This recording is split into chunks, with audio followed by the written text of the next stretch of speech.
Interesting comments this week from AMD's Dr. Lisa Su stating that, well, how can we say this?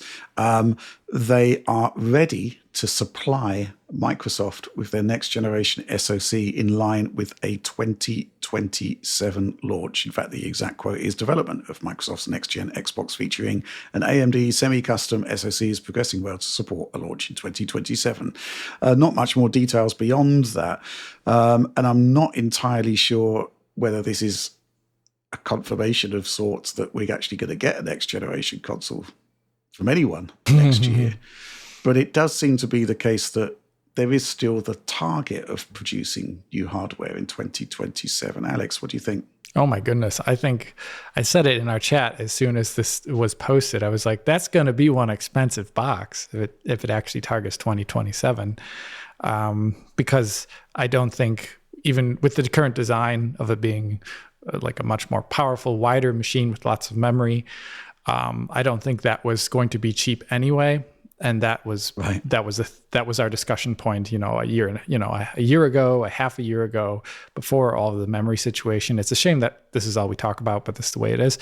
And now it just seems like it would only be more expensive in 2027. I think the launch date for this machine, if it already targets a higher end price, is mainly about like which type of niche audience it is going to try and capture, because it is no longer mass market at this point, in my opinion. And that it has to like align with other, I would say, software goals from Microsoft. First and foremost, like it has to make sure that all the advanced shader deliveries there is day one for every title that ever existed. It has to have like the perfect front end.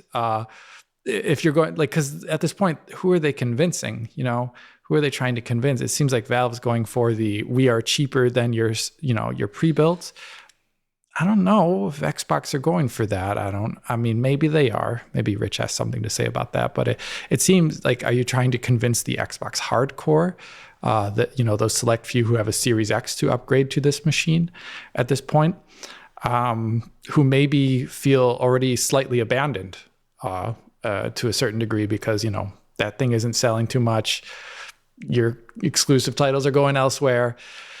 So I feel like its launch date is about like what type of niche audience they're going to try and attract and how much like spotlight they can shine on themselves in comparison to other services like a Steam machine or the next PS6 announcements, etc. They want to kind of be out of the way of those things so that they can capture a niche audience at that point. That's kind of how I feel about it. Yeah. Alex, man, they lost Tim Dog. Like, I don't know how you come back. Yeah, Tim. Like, it's tough. Yeah, how do you get back to that? Well, the way I see it is that this machine isn't a console. It is a console, let's be clear. It will enable you to run your old Xbox games on it. It will be a console-like machine in terms of design, but in terms of philosophy, what is it? And if you actually consider it as a machine that isn't just a console, but also a PC, and you can go back to the Windows desktop, should you so please, you can use it for any number of different things. In terms of sort of front-facing marketing, it is the new Xbox, right? But it's more than an Xbox; it's a PC. And the way I'd probably market it is to say, well, okay, here's this new Alienware machine from Dell. We can actually produce much better performance at much lower pricing, because I think the fact is that when you've got a pre-built market that's based on so many different components from so many different suppliers, the cost of building it is going to be quite a lot more expensive than a really big AMD SoC with G7 memory surrounding it. I think that's my take on it. I think that's the way I'd be looking at it. It's kind of like not addressing the console, the traditional console audience anymore, so to speak. I don't think that's going to work, and I think Sony will do a great job with that with PlayStation 6. It's more about, hey, we've got this fantastic new machine. It's the machine. It's the ultimate machine, and it's comparable to these pre-builts, and it's a lot cheaper. And I think that's the thing, right? When I say a lot cheaper, pricing is entirely relative at the moment. We're in this sort of situation where people are spending $6,000 for a 5090 when they could get a 5090 within a pre-built for less than that. That's the sort of crazy market that we're looking at the moment. It's not going to be 5090 performance, I don't think, but it'll still be very, very good, and it's still going to be equivalent to quite an expensive PC at that point. I don't know what you think, John. I think this is interesting because we're still seeing this is going to be Microsoft's attempt at what Valve is also trying to do, right? Yeah. Is what I gather is it's going to be essentially a Windows version of what the Steam machine is. And I think you're right. They have somewhat abandoned the traditional console market in favor of this approach, and it could work. But given both what they seem to be aiming for and what the prices are doing right now in the market, I think it's going to be a very expensive box. And that might be okay if they're not really focused on that traditional market anymore. So like the sales of the box are less important. It's more about just having more platforms. And if you can subscribe to Game Pass on your PC or any PC, they're happy. I think they just want users using their services and buying their games, which they're doing still, which is good. But yeah, I think it is over for the traditional market for them. Yeah. But I don't know if that's gonna, which is why it's like, how niche do you think this box could be? It seems like it could be quite niche because even like the Steam Deck, it's considered a success, right? But when you actually look at the numbers compared to like a Switch or a PlayStation, it's nowhere near it. Yeah. And this could be the same kind of situation here. But at the same time, even if it, a traditional console requires developers to specifically develop for it, and if this works as we're kind of theorizing, that won't really be much of the case any longer. It'll essentially just run PC games, which would certainly save resources for developers and make it easier for things to target this new machine, which is good. So I don't know, but like all the rumors I've heard suggest that it's going to be the most expensive console ever made. So, well, I mean, I use console in quotes, of course, but they have said it's going to be premium, right? That's pretty much. But I guess the question is how do you create a device now that actually is so compelling that people want to shell out for it? Because I think people are willing to drop a lot of money on devices if they really are attracted to it. I mean, we see that with phones, right? People are dropping over $1,000 on new phones pretty regularly. Perhaps it's slowed down a bit, but when Apple or any other company reveals a cool piece of tech, a lot of people want to get in on it, even if it costs a lot of money. And Microsoft conceivably could do the same thing. I'm just not sure what that looks like yet. And beyond that, like how much can they make this work without running into the typical Windows issues, right? Because it's still going to be Windows 11. I mean, Microsoft can make this machine, but the end game has surely got to be quote unquote domination of the whole PC space via Windows. Otherwise, it doesn't really work. And they've got a lot of work to do on that because, I mean, John, you were complaining about your monitors this morning not working properly. I mean, and they work fine with Mac OS. Yeah, they do. I've complained a lot about Windows, but I really think I do feel like there's been this major shift in the company in the last few years, and I do think the focus on AI is certainly partially to blame for it. But I think decisions being made at the top are genuinely starting to have pretty negative repercussions on Microsoft as a whole. We're seeing entire countries considering abandoning Windows, right? And it's not just because of government stuff. It's more, there's more to it. It's like the security concerns and other issues and unreliability and the forced account stuff. There's a lot of things that they're doing that they're forcing upon customers that are causing a lot of these people to consider we should be switching to something else. And that's not good for them. And it's also happened in the Xbox space where, like, even though they were trailing the market, the Xbox was still putting up respectable numbers, I think. And it feels like they kind of threw all that away along with everything else. And I'm really not sure what's happening here, like why it's going in this direction. I mean, one would presume they know more than us. We're just dudes on a podcast talking about this. It's hard from the outside. You look at what's happening with them, you look at the public response to it, and you're like, this feels like they're making just mistake after mistake, and they really need to refocus and figure out, like, what is it that people really want? What makes a system compelling and something that people want to use? Like, how do you get them to not want to complain about Windows? Right. Oliver. Yeah, I actually think Valve has a great answer to that question. It's don't price it very much, or at least price it comparably to the alternatives that you might see in the kind of lower end PC space. Give people an interface that actually works and present a quote unquote console or console-like box in a proven form that people can be excited about, because SteamOS works so well, Steam Deck works so well. Everything that I've seen from Steam Machine, obviously in person, but also the demos, has been really, really good. So I feel like they have a product there. Microsoft does not have a product.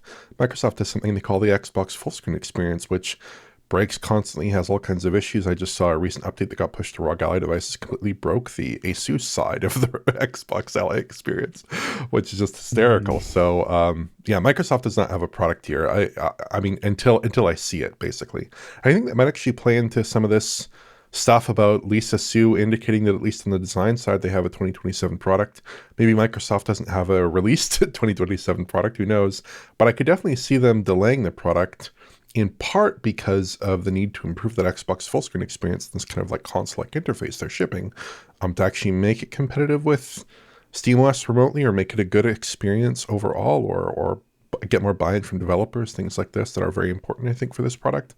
Secondarily, there could be some concern about RAM prices, but I don't really know. Like, you look at the pace of AI demand and data centers, it seems like a really shaky bet to me to say that AI demand will have quelled, or that the RAM supply will have increased by 2028 or 2029 or 2027 to the point where the prices will decrease significantly. I just don't think that's a safe bet at all. If anything, I'd presume the opposite.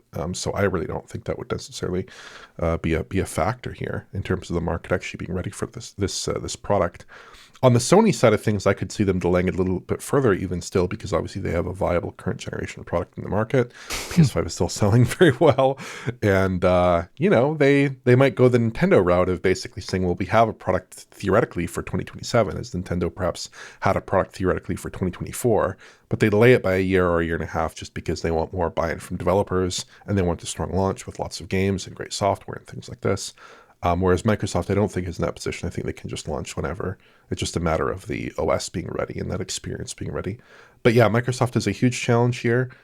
I imagine it will cost a lot of money, well over $1,000, I just presume at this point. But it could be a reasonable experience relative to a PC of similar cost. But I don't think it's a mass market device. I think it's like a maybe single-digit millions device at this point. I don't really think it's a huge device that's going to shake up the market. I mean, Xbox Series has been a relative failure, but even with like 30+ million consoles sold, that's still better than a lot of other competitors in the console space, at various points in the history of console gaming. So, they've had a reasonably good thing going for a while. Here's my question for you, Oliver, bearing in mind that you pay a close attention to what's happening in the AI space. If, as some people believe, it's a bubble that's going to burst, do you think that bubble is going to burst this year? I think there are separate questions, right? One question is it a bubble from the demand side and from the technology side? And I don't think it is. It's not a bubble from those sides, because we're seeing exponential progress continue.